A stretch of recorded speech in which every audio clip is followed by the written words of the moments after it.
Olá, querido, graças e paz, eu sou o pastor Marco Barros e nessa edição especial, a pedido, nós vamos falar um pouco sobre a história do Brasil. Eu tenho abordado mais o assunto da história cristã, né?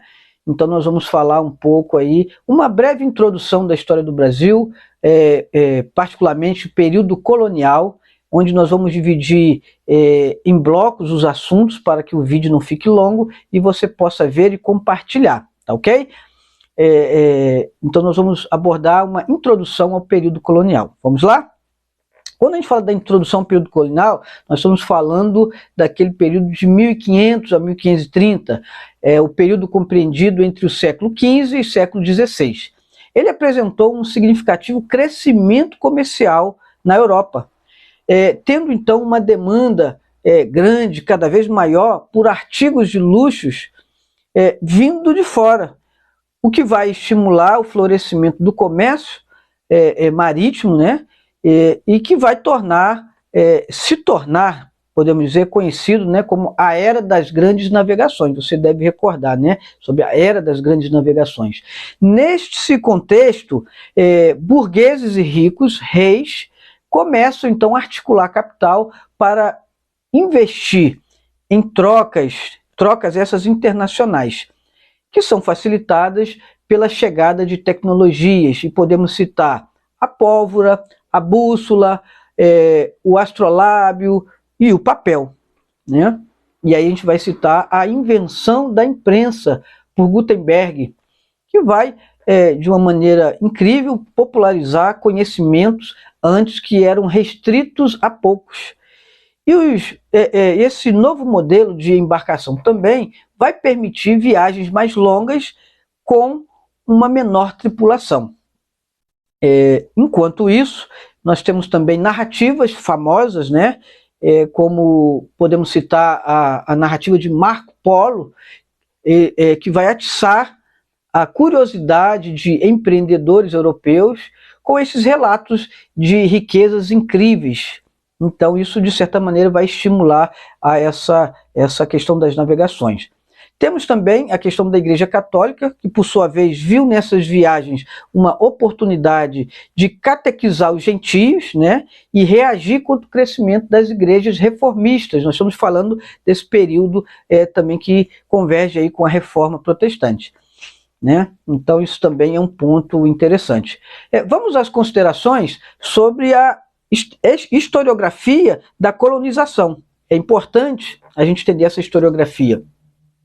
A expansão das navegações também representa, né, ou representou o início de um processo de incorporação das Américas na mentalidade e no imaginário europeu desse período.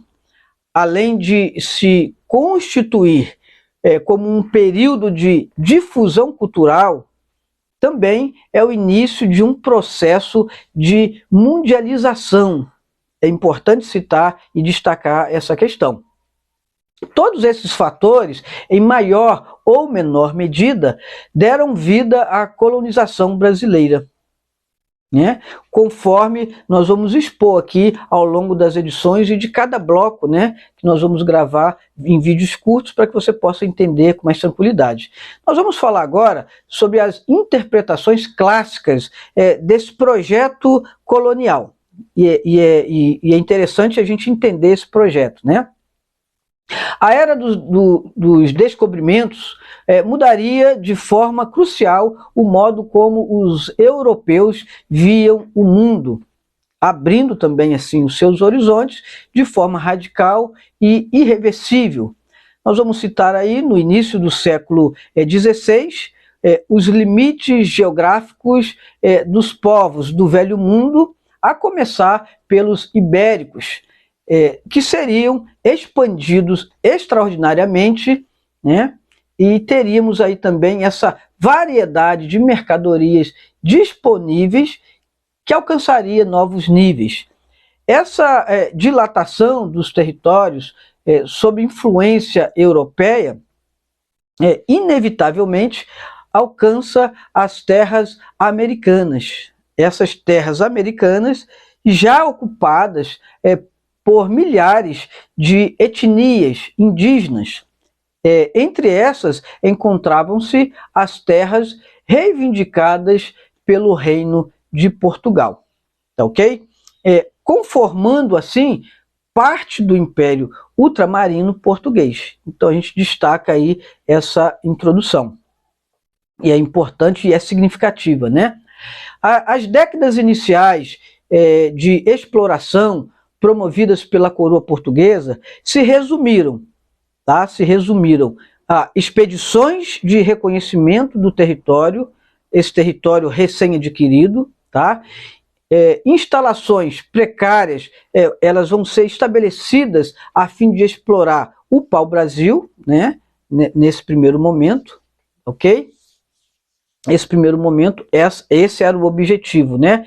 Esse pau-brasil, essa madeira nobre que podia ser empregada para tinturaria. Além disso, foi necessário garantir a defesa desse território contra incursões empreendidas por outros europeus. A gente vai encontrar isso acontecendo quase que nesse momento, né? Em vários momentos aí.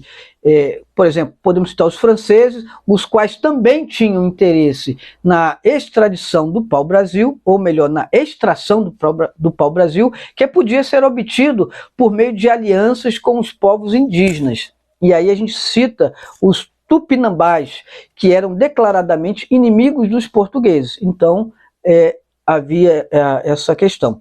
Embora existam registros do estabelecimento de uma feitoria em Cabo Frio em 1503, quando da expedição de Américo Vespúcio e Gonçalo Coelho, as primeiras ocupações definitivas empreendidas por portugueses se deram somente em meados do ano de 1530, quando a coroa dividiu a costa brasileira em grandes lotes, né? Ela vai ser dividida em grandes lotes, adotando o sistema que nós conhecemos, né, de capitanias hereditárias. Tá lembrado? Capitanias hereditárias?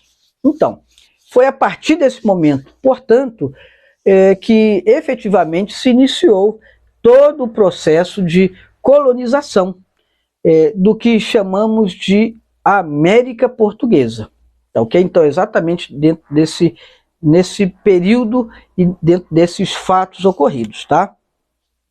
Os donatários, senhores, né, dessas capitanias, eles tinham autoridade para explorar amplamente as riquezas locais, bem como também instituir os cargos burocráticos e amealhar os tributos, né, e lançar aí os tributos que eles achassem conveniente. O vínculo entre o donatário e a coroa era regulamentado em 2 documentos.